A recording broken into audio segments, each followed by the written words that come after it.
Foot.fr, fournisseur officiel de football. Bonjour à toutes et à tous et bienvenue dans ce nouveau JT Foot Mercato. On commence par un des dossiers chauds de cet été. Le PSG serait en passe de boucler le départ de Xavi Simons.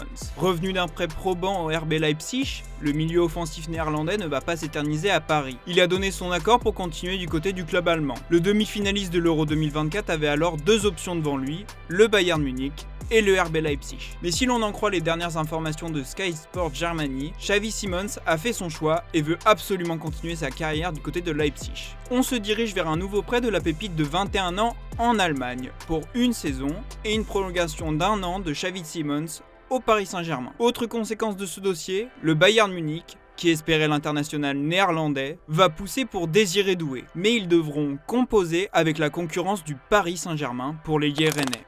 Ça bouge dans l'entrejeu du PSG. En attendant l'arrivée de Joao Neves, le PSG explore une autre piste selon l'équipe. Il s'agit de Jerdy Schouten qui appartient au PSV Eindhoven. L'international néerlandais de 27 ans s'est montré à son avantage durant l'Euro 2024 en démarrant toutes les rencontres. Acheté il y a un an seulement par le PSV à Bologne contre un chèque de 15 millions, il est actuellement valorisé à 28 millions. Pas sûr que le PSV Eindhoven ait prévu de le vendre aussi vite.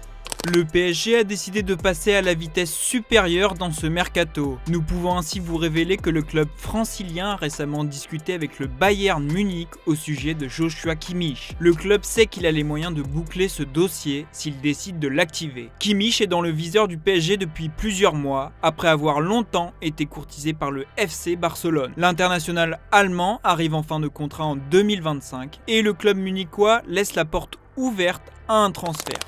Direction la Canebière, où l'arrivée de l'espoir argentin Valentin Carboni est en bonne voie. Selon nos informations, le dossier est quasiment bouclé entre toutes les parties pour un prêt avec option d'achat. Mais l'Inter n'en finit plus d'hésiter sur la meilleure formule. Dans son édition du jour, la Gazzetta dello Sport évoque un prêt payant de 2 millions avec une option d'achat de 40 millions. Le club milanais voudrait également inclure une clause de rachat de 45 millions d'euros. L'OM est plus que jamais en passe d'attirer le grand espoir de 19 ans. L'après Désiré Doué se prépare au Roazhon Park. Après avoir sondé la piste du néerlandais de Leeds United, Crincesio Summerville, le club breton a activé une autre piste menant à Wesley Gazova, le talentueux brésilien de 19 ans des Corinthians. Ailier explosif parmi les meilleurs dribbleurs de Serie A brésilienne, le joueur des Corinthians ne laisse personne indifférent. Outre Rennes, l'OGC Nice et d'autres formations du haut de tableau de Ligue 1 s'étaient déjà sérieusement renseignées auprès de la formation brésilienne ces dernières semaines. Le joueur se verrait bien évoluer en Ligue 1 avant de faire le grand saut pour l'Angleterre. Rennes pourrait ainsi être une destination idéale pour un des plus grands espoirs du football brésilien.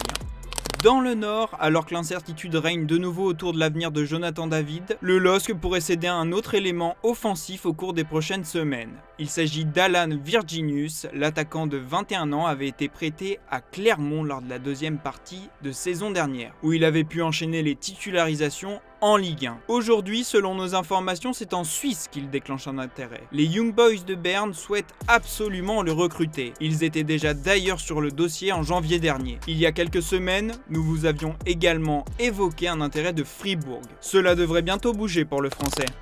Cela ne fait plus aucun doute. À un an de la fin de son contrat, Youssouf Fofana va quitter l'AS Monaco. L'international français ne manque pas de courtisans sur ce mercato estival. L'AC Milan reste le plus avancé pour obtenir sa signature. Le dernier deuxième de Serie A déjà trouvé un accord contractuel avec le joueur et serait récemment passé à l'action pour se l'offrir. Comme relayé par l'équipe, l'AC Milan a fait une offre à hauteur de 17 millions d'euros à l'AS Monaco. Proposition refusée par le club acémiste car bien en deçà de ses attentes. La direction monégasque demande près de 35 millions d'euros pour libérer le milieu de terrain de 25 ans. La balle est dans le camp du club lombard s'il ne veut pas se faire griller la politesse par la concurrence. L'Atlético de Madrid a également exprimé son intérêt pour l'ancien Strasbourgeois, tout comme West Ham. Les Hammers, qui n'ont pas les faveurs du monégasque, ont même envoyé une proposition estimée à hauteur de 35 millions d'euros. Affaire à suivre.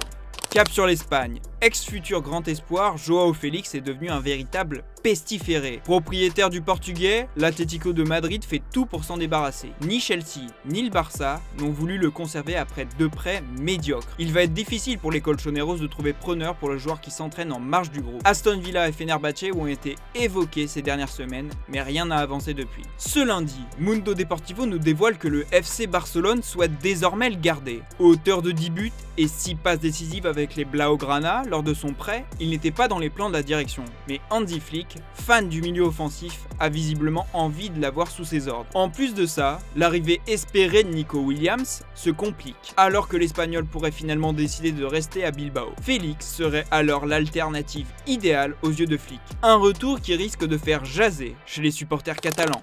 En Bavière, le dossier Mazraoui arrive à un tournant. Sur le départ, l'international marocain, débarqué libre en provenance de l'Ajax Amsterdam il y a 2 ans, a trouvé un point de chute. Alors que West Ham avait avancé sur le dossier, les Hammers avaient trouvé un accord avec le Bayern Munich pour un transfert autour de 20 à 25 millions d'euros. Mieux encore, un accord salarial avait été trouvé avec le joueur et il ne manquait plus qu'une signature. Problème, le Marocain n'était pas du tout emballé par un transfert à West Ham. Désireux de découvrir la première ligue, le joueur de 26 ans privilégiait une signature à Manchester United pour rejoindre son ancien coach Erik ten Hag. Les Red Devils, intéressés, devaient néanmoins attendre de se séparer de Wan-Bissaka pour passer réellement à l'action. Selon nos informations, tout s'est accéléré ces dernières heures. Man U a trouvé un accord avec le Bayern Munich pour le transfert du latéral. Le montant est estimé à 25 millions d'euros. Un accord total a été trouvé avec le Marocain.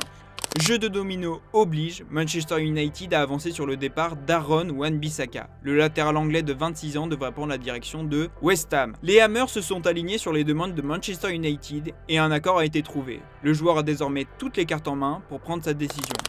Depuis son départ de l'Olympique de Marseille, Nemanja Radonjic semble se perdre. Alors qu'il avait un temps brillé sous le maillot du Torino, il a fini par perdre sa place de titulaire. Allant jusqu'au conflit avec son coach, le départ du Serbe sonnait comme une évidence durant le dernier mercato d'hiver. C'est en Espagne que Radonjic a posé ses valises, et plus précisément à Majorque, comme nous vous le révélions en exclusivité. Après seulement 14 apparitions, les dirigeants de Majorque n'ont pas activé son option d'achat. Selon nos informations, le Torino cherche à se débarrasser de Radonjic. Malheureusement, les équipes ne se bousculent pas pour s'attacher les services de l'ailier. Comme nous vous le révélions en exclusivité, les négociations étaient bien avancées avec l'Étoile Rouge de Belgrade, mais elles n'ont pas abouti. D'après nos indiscrétions, l'ancien joueur de l'OM a néanmoins reçu des sirènes de franchise de MLS, mais surtout d'équipes du Qatar. Contacté par Foot Mercato, un dirigeant du Torino sous couvert d'anonymat nous a déclaré que Radonjic était l'un des joueurs les plus compliqués qu'il a dû gérer dans sa carrière. La tendance est clairement à une vente ou à un prêt. Reste à savoir si le Serbe en fera encore des siennes.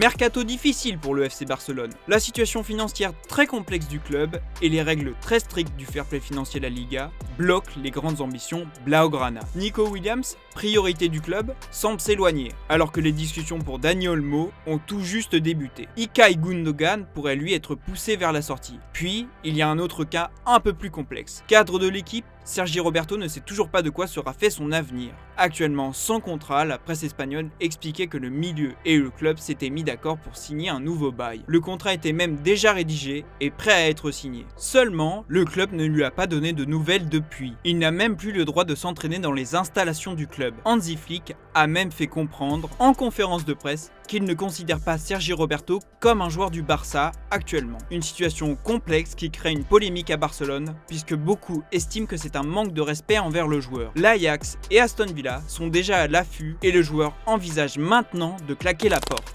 Le FC Barcelone continue justement de pousser pour Dani Olmo. Mais le dossier s'avère complexe. Après avoir formulé une première offre refusée à 40 millions d'euros fixes et 20 millions en variable, les culés s'apprêtent à revenir à la charge. Comme indiqué par Sport, ce lundi, le club catalan n'a pas lâché l'affaire. Bien décidé à s'offrir l'ancienne pépite de la Masia, les dirigeants Blaugrana ont donc décidé de poursuivre les négociations avec le représentant du joueur. Au cours du week-end, une nouvelle rencontre a ainsi eu lieu entre l'agent d'Olmo, Joan Laporta, le président du Barça, et Deco, directeur sportif du dernier deuxième de Liga. Si la presse espagnole fait régulièrement état de la confiance du Barça dans ce dossier, nous sommes en mesure d'affirmer que les positions sont encore très éloignées à ce jour. Pour 2 raisons. La première, bien connue de tous, est que la formation espagnole ne dispose pas de finances illimitées. La seconde est que le RB Leipzig n'est pas pressé de céder son protégé, sous contrat jusqu'en juin 2027. On passe aux officiels du jour et on commence avec une signature de taille. En effet, Raphaël Varane va rejoindre Fabregas à Côme. Libre de tout contrat, le défenseur français s'est engagé avec le promu de Serie A. Après 3 saisons passées du côté de Manchester United, Raphaël Varane a quitté Old Trafford au terme de son contrat. Après la Ligue 1, la Liga et la Première Ligue, le champion du monde aux 93 sélections va découvrir un 4e grand championnat avec la Serie A. En Première Ligue, Tottenham poursuit son mercato porté sur la jeunesse. Après les arrivées d'Archie Gray et de Lucas Bergvall, 18 ans tous les deux, les Spurs ont enregistré leur 3e recrue de l'été avec Yang Min Hyok, 18 ans aussi. L'ailier droit, qui arrive en provenance de la formation sud-coréenne de Kwangwon FC, s'est engagé avec le club londonien jusqu'en 2030. Il continuera de jouer avec son club jusqu'en janvier 2025 et rejoindra ensuite les Spurs. L'ailier a fait 25 apparitions cette saison, contribuant à 8 buts et 4 passes décisives. Prêté la saison dernière à l'AS Roma, Sardar Azmoun ne restera pas au Bayer Leverkusen. L'international iranien de 29 ans a pris le chemin des Émirats Arabes Unis en signant pour le club de Shabab Al-Ali. Nommé sur le banc de River Plate en novembre 2022, Martin Demichelis ne sera plus l'entraîneur du club argentin à partir de lundi. Hier soir, le club a officialisé le départ d'un commun accord de l'ancien joueur du Bayern Munich. Le nom de Marcelo Gallardo est cité pour le remplacer, lui qui avait déjà entraîné le club entre 2014 et 2022. Après l'annonce de la rétrogradation des Girondins de Bordeaux, Albert Riera a décidé de faire ses valises. Comme annoncé il y a quelques jours, l'entraîneur espagnol est de retour en Slovénie, au NK Celje. Le FC Nantes vient d'officialiser le départ de Samuel Mutusami. Le milieu de terrain congolais de 27 ans, en fin de contrat cet été, ne continuera pas l'aventure chez les Canaries. Le joueur, formé à l'Olympique Lyonnais, aura disputé 169 matchs, inscrit 4 buts et délivré 7 passes décisives sous le maillot nantais. Mutusami ne sait pour l'instant toujours pas pour quel club il jouera la saison prochaine.